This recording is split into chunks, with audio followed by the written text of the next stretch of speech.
ഈ എമ്പുരാൻ്റെ ട്രെയിലറൊക്കെ കണ്ട് കൊള്ളാമെന്നൊക്കെ ഞാൻ പറഞ്ഞില്ല. അപ്പോൾ ഈ പടത്തിൻ്റെ റിലീസ് മാർച്ച് 27-നാണ്. പക്ഷേ വേറൊരു പ്രശ്നമുണ്ട്. നേരത്തെ റിലീസാക്കിയാലും നന്നായി. പിന്നെ ഒരു 10 ദിവസം കൂടെ കഴിയുമ്പോഴത്തേനും, ഒരു 10-12 ദിവസം കഴിയുമ്പോഴത്തേ ഈ സാധനം വരുന്നുണ്ട്. ഇത് കണ്ടോ, ഏപ്രിൽ 10. ഈ മോഹൻലാലൊക്കെ എന്തൊക്കെ കാണിച്ചാലും ഈ ഒരു റേഞ്ചിൽ വരത്തില്ല. അപ്പം നേരത്തെ ആ പടം ഓടിച്ചങ്ങ് സൈഡിലോട്ട് മാറിയിരിക്കുന്നതായിരിക്കും നല്ലതെന്ന് തോന്നുന്നു. അതായിരിക്കും ഇവർ ആദ്യം മാർച്ച് 27 കൊണ്ട് റിലീസ് ചെയ്തു. പടം എങ്ങനെ ആയിരിക്കുമെന്ന് എനിക്കറിയത്തില്ല. എന്താണേലും അത് ഈ കോട്ടും കൂളിംഗ് ഗ്ലാസും സീനൊക്കെ കൊണ്ട് ലാലേട്ടൻ ഇങ്ങനെ നിരങ്ങുമ്പോൾ ഇപ്പുറത്തൂടെ ഇങ്ങേരി ഈ ബൈക്കൊക്കെ ഓടിച്ചിറങ്ങുന്ന കണ്ടു കഴിഞ്ഞാൽ പിന്നെ അതങ്ങ് പോവും.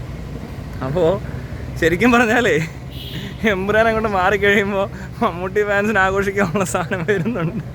ഈ റിയൽ ആഘോഷം അവിടെ നടക്കും മിക്കവാറും. ഇമാര് കിടന്ന് ചാടുകയും തുള്ളുകയും മതിക്കുകയൊക്കെ ചെയ്യുന്നുണ്ട്. വലിയ കാര്യം ഉണ്ടാവുമെന്ന് തോന്നുന്നില്ല. ഇതിൻ്റെ അടുത്ത് നടക്കത്തില്ല.